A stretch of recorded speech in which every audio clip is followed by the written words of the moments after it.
Okay, again, my name is Shayla Sharp. I am with Sharp Pursuits Incorporated. We are the first LEGO League and first Tech Challenge, state event managers. Reminder to everyone to leave your cameras off if you do not want to be seen on this recording today. We are going to discuss today in detail the season structure as it relates to the way you register your teams.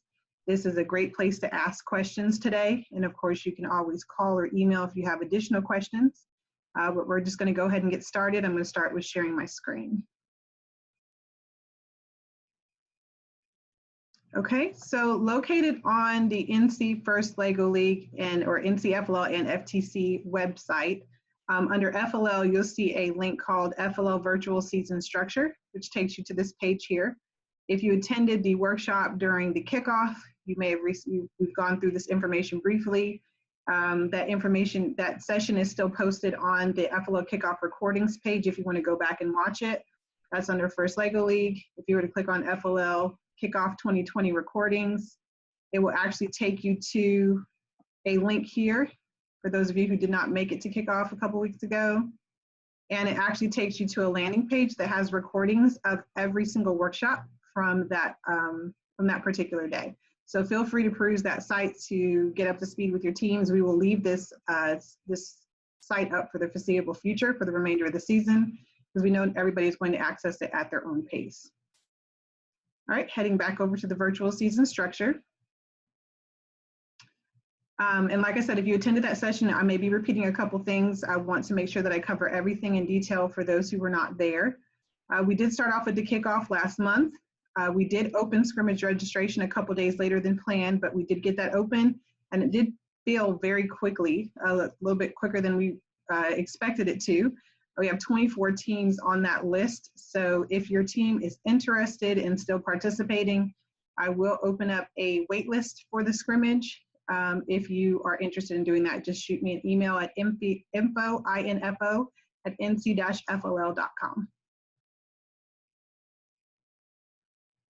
That scrimmage will be in November, and it will emulate the participant involvement portion of the way the qualifiers will work. That basically means it's the robot run, the robot performance run section, as well as the judging section. It allows us as the state event managers and the planning committee to make sure that the processes that we have in place work. So we will ask for feedback, as well as to help your teams get used to the new process and get feedback from the judges regarding your robots and your presentations.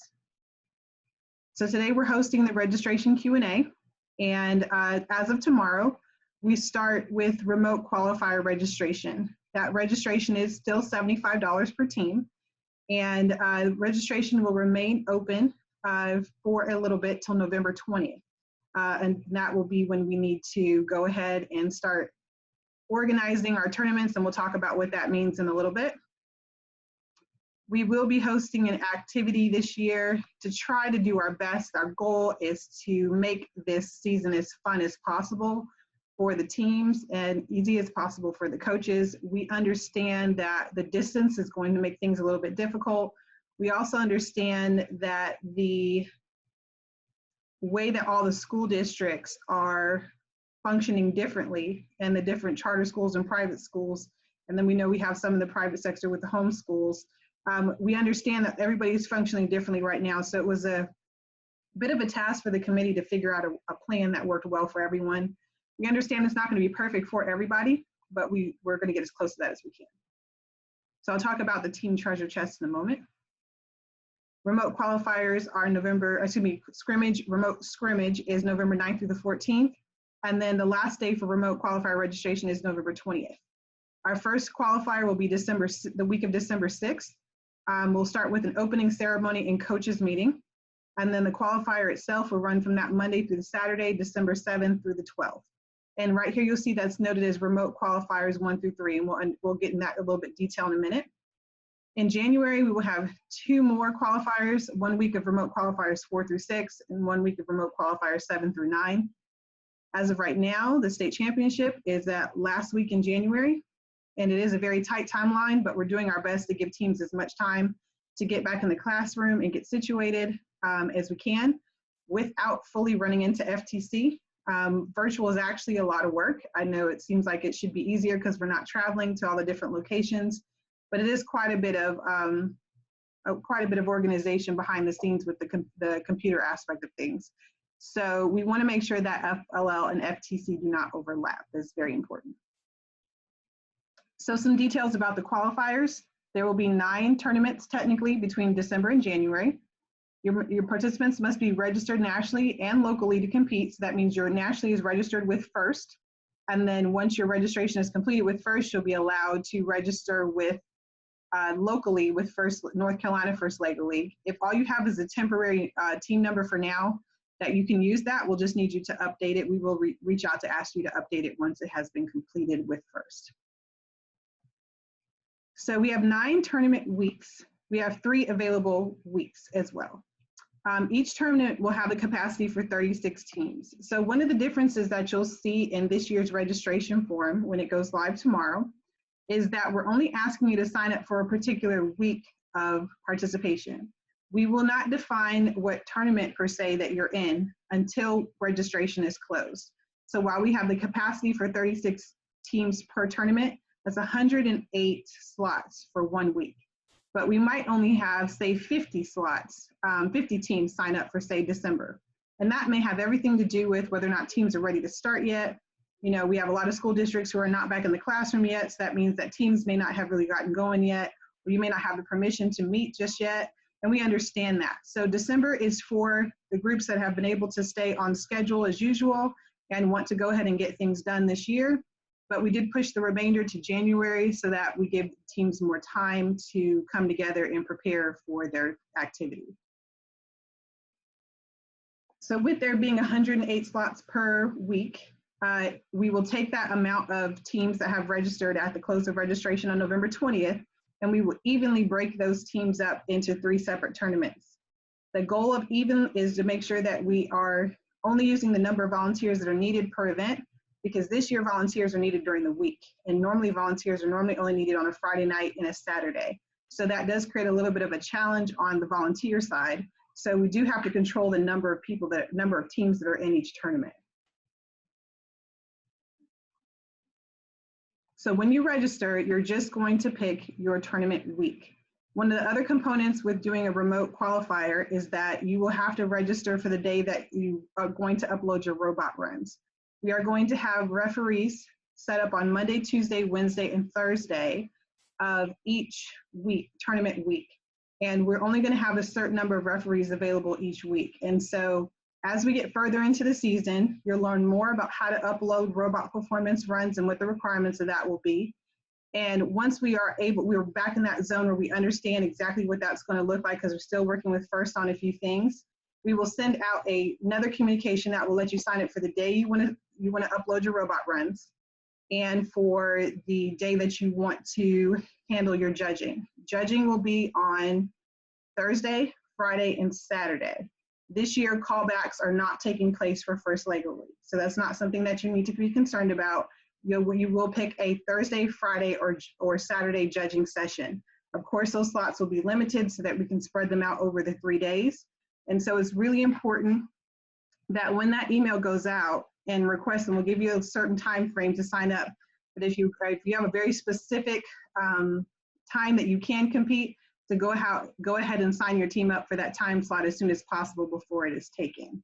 So I wouldn't worry too much about whether or not you're ready for your team. If you haven't picked the week yet that your team is going to compete, I would not say there's a huge rush to register on tomorrow like we normally have with the first day of First Lego League.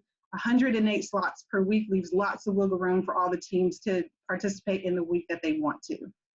We currently have way more slots than we have teams registered. So just wanted to put that out there to everyone, that you can relax if for any reason you're concerned about not having space for your team to participate this year. Opening ceremony and coaches meeting will be done via an online live stream broadcast on the Sunday in December, and the Sunday before the first tournament in December, and the Sunday before the first tournament in January. Because of the tight timeline and the week-long process that we're going through for tournaments this year, we're only going to do one opening ceremony / coaches meeting in January, just for the sake of time. So we will make sure you guys have the information as to where to go. It'll be on the webpage again, just like kickoff was, so that you can view with your teams from various locations or together, depending on your situation. The team treasure chest is our goal to make sure that teams still get a chance to connect, but in a safe way. So what we're allowing teams to do this year is to send over one item that represents your team that you want to share with the other teams in your tournament. And we will give you a deadline for when that team treasure chest is due, item is due. So you'll actually mail 36 items of your team's, your piece. So it could be a button, it could be something that is indicative of your project or your team's name or the mascot that you want to share with the rest of the teams in your tournament. We will then take all the items that we received from all the teams and place them in like a little treasure chest box and mail that box out to every team. So it gives you a chance to do similar to what we do in the pit on a regular basis with that exchange of items that would normally take place in the pit. We're going to try to retain some of that fun that the kids like to have there. We have been fortunate to find software that will also allow us to have it to where teams can mingle virtually before that opening ceremony.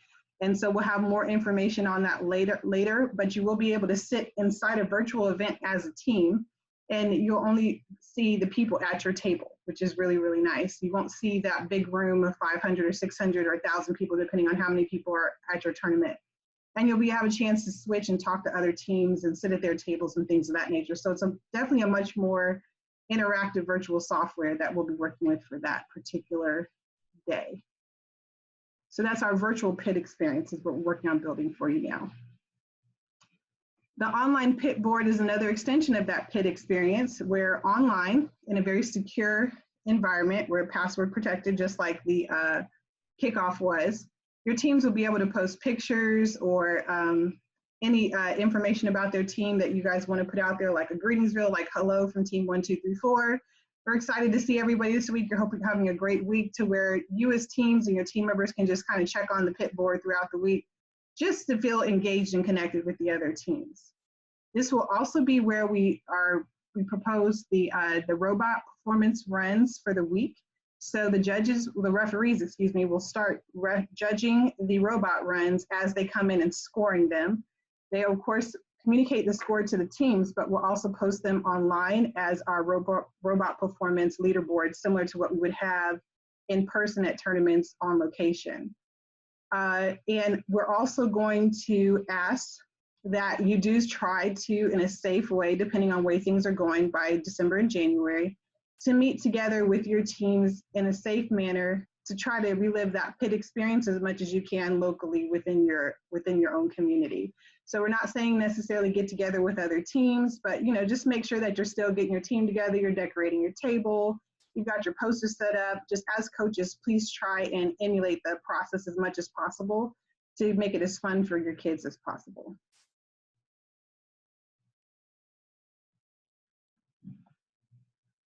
All right, so we already talked about the virtual live broadcast online for that opening ceremony. And like you see here, it says coaches meeting. So all of that material that we typically would cover first thing in the morning on the day of the tournament will be covered in that broadcast on that Sunday. As I discussed, Monday through Thursday would be the days of uploading robot run performance, and we'll send more information on that. There will still be 3 robot runs per team. Referees will score the runs daily and post them to the leaderboard on the online pit board.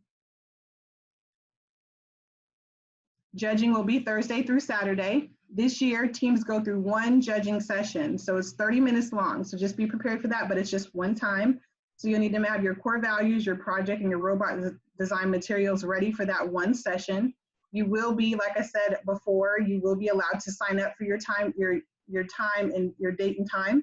And with that 30 minutes, it'll be in like a Zoom call environment like this, but just a little bit more of a secure environment than just Zoom. But you'll have a chance to interact with the judges. If need be, all your kids could still be at home presenting. You'll have the opportunity to share your screen, be able to see one another, answer questions, so on and so forth. There is still a rubric this year, and that rubric will still be shared with the coaches. so that you can get your feedback from the judges. And again, this says callbacks to be determined, but I just learned in the last few days that callbacks will not take place this year. Judges will deliberate on Saturday afternoon, and then on Saturday evening at 5 o'clock, we will do a live stream awards ceremony. So similar to what we would do in person, we'll do that online. We'll make sure that all the awards are announced, and any winners of awards, those awards will be mailed to you. Going back to the team treasure chest, the challenge pins and the certificates that you would normally receive at an in-person event will be in that team treasure chest. So we're going to make sure all that stuff gets in your hand, and your rubrics will be sent to you digitally. So those are the basics of the virtual season structure. I'm going to stop my screen share here. But it's very important for you to understand that when you're registering, you're picking a week of competition. After registration closes, we will then go back into that week, see how many teams have registered, and break that into equal tournaments, having no more than 3 in 1 week. At that point, we will also understand the difference between the brackets and whether or not we're even going to need 2 tournaments for state championships or not. It all depends on the number of teams that register. So that information will become gradually. We won't get it all at the beginning of registration this year like you normally would. It's very important to make sure that when we send that link out for you to sign up for your robot performance day and your judge interview day, that maybe you've thought about that in advance as much as possible. Of course, we understand that school districts and everything going on with COVID-19 change weekly, daily even. So if you have signed up for a date and a time and you find that it won't work for your team for any reason, just reach out and we'll continue to work through it until we get your team situated. Okay, I'm happy to take any questions that anyone might have at this time.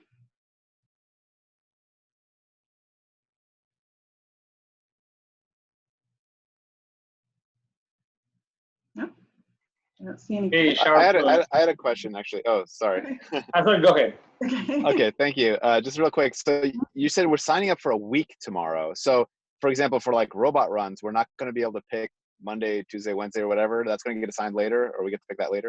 Yes, we're going to do it later because, for instance, just throwing out example, Guilford County Schools is just now rolling out the plan for in-person for K through 5 for the end of October. But at the same time, we're also getting news of schools being shut down because of, unfortunately, COVID clusters popping up in various elementary schools. So things are still a little unstable when it comes to whether schools are going to be in session or out of session. And obviously that affects your ability to gather as a team and that kind of thing.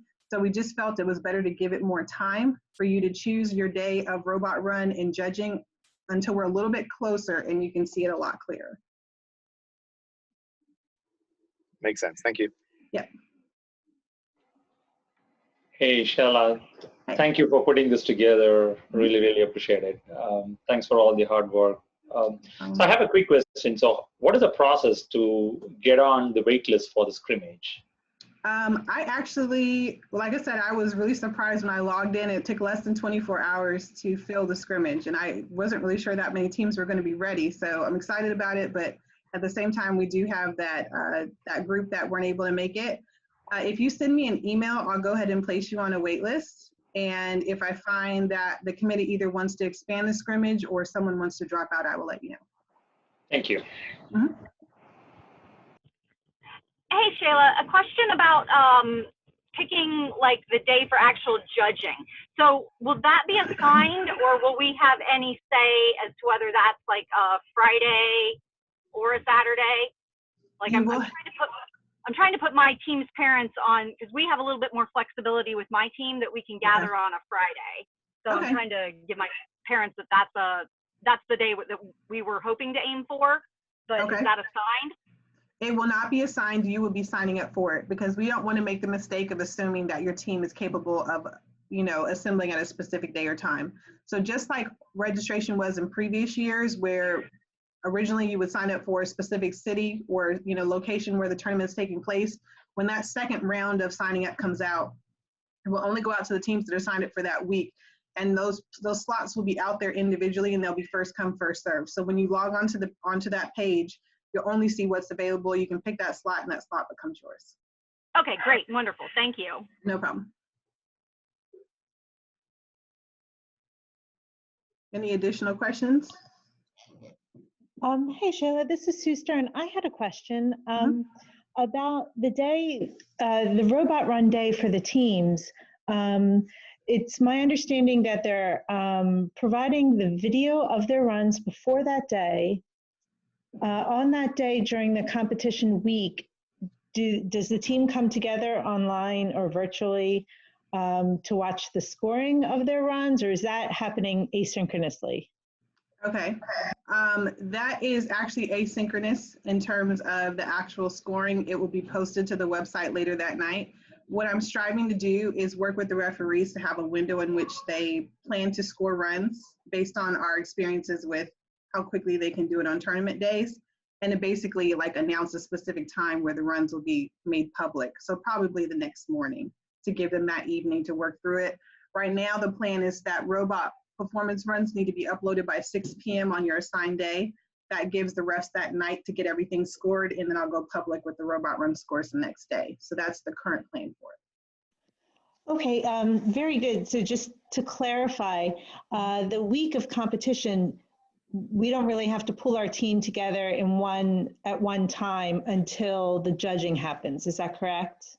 The judging, and then if for your robot run, your robot performance runs, depending on which team members are involved in that, because you know it's still this rule of 2 at the table at a time, no more than 2, that kind of thing. So more specific instructions to how robot runs are going to play out and how you upload and things of that nature will come out as we go. First is still kind of putting things together with the way that whole process is going to work. But realistically, I would say plan to pull your team together virtually for the opening, because we have a setting already in place to where your team can be at a table together inside of an event, and not just in a giant Zoom call like this for the opening. So you'll still have a chance to join that together. And then have them come together, plan for them to be together for the day of robot performance runs and for the day of judging. So if you can try to swing 2 days that week, that would be great. Okay, thank you. This has been great. Thank you so much. Good, no problem. I see Laura has some questions in the chat. She says, do you need to register or volunteer like in the past? Fortunately for you all this year, that is a no. So for the first time in a very long time, First Lego League will not require volunteers from the teams. And do you have to videotape the robot runs on Mondays through Wednesday, or is this just a day to download? My understanding is that the runs need to take place on the day of your upload of the upload that you chose. So if you signed up for a Tuesday upload, the robot runs need to be time and date stamped for that particular day. We got to make sure that teams are not basically trial and erroring their runs and submitting their best out of 10. It needs to be as similar to robot performance day as possible. How soon can we get a mat? The mat and kit process should still be the same as it has been in past years. It's tied to your national registration, and everything is basically you sign up and order everything at one time, and then everything comes to you at your home. So if you're having trouble getting your kit and mat and you've already nationally registered, please let us know so we can help you with that.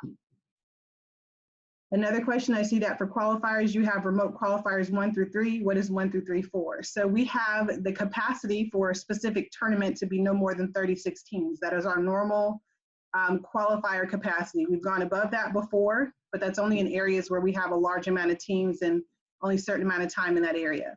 So 36 teams per tournament. In order to accommodate as many teams as we can throughout the season, we've decided that 3 tournaments, virtual tournaments, can take place at a time. So you're signing up for that particular week, and then once we're done with that week of registration, or once registration closes on November 20th, we'll look at how many teams we have for that particular week signed up, and we'll break those teams up into 3 tournaments.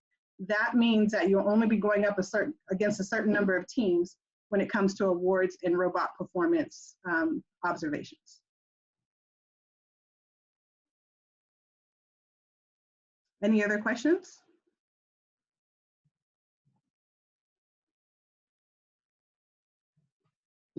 Any feedback from the coaches on some of our ideas related to trying to virtually convert the pit experience for the teams?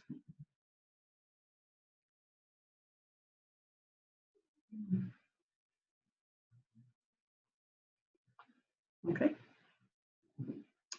I see another question here. how many qualify for state from each tournament?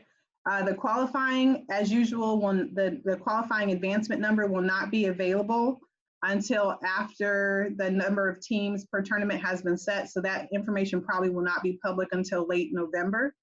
And that will also depend on the number of state championships we end up having.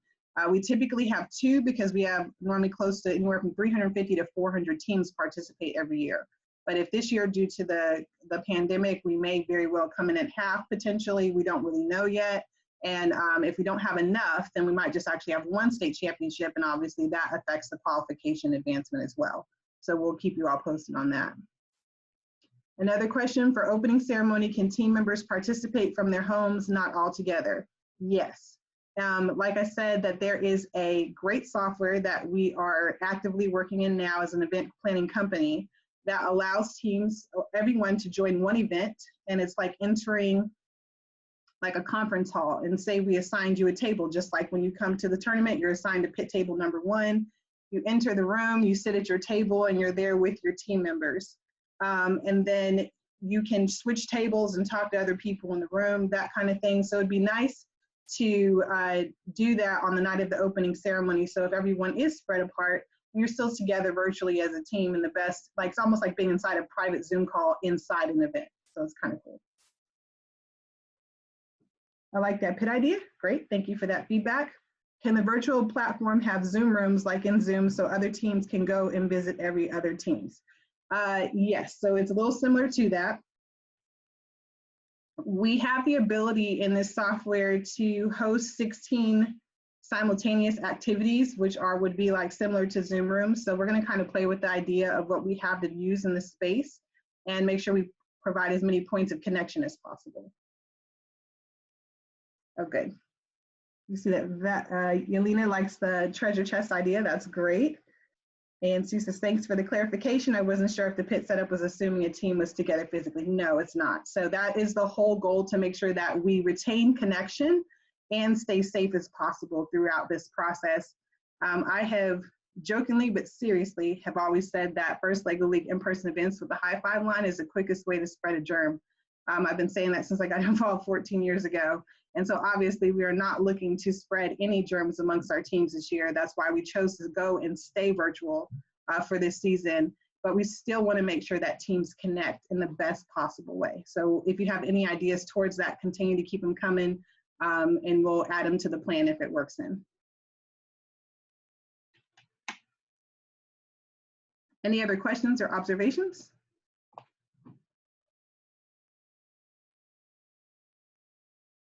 Okay, well, that means we are going to wrap up the call for today. Please make sure that you visit the website and look in on the workshops that were recorded from the virtual kickoff, and have a chance to make sure your team members have a chance to visit it as well. Get as much information as possible. Please email me if you have any questions, and I will have the registration page up live by 8 a.m. tomorrow morning. Thank you all so much for joining.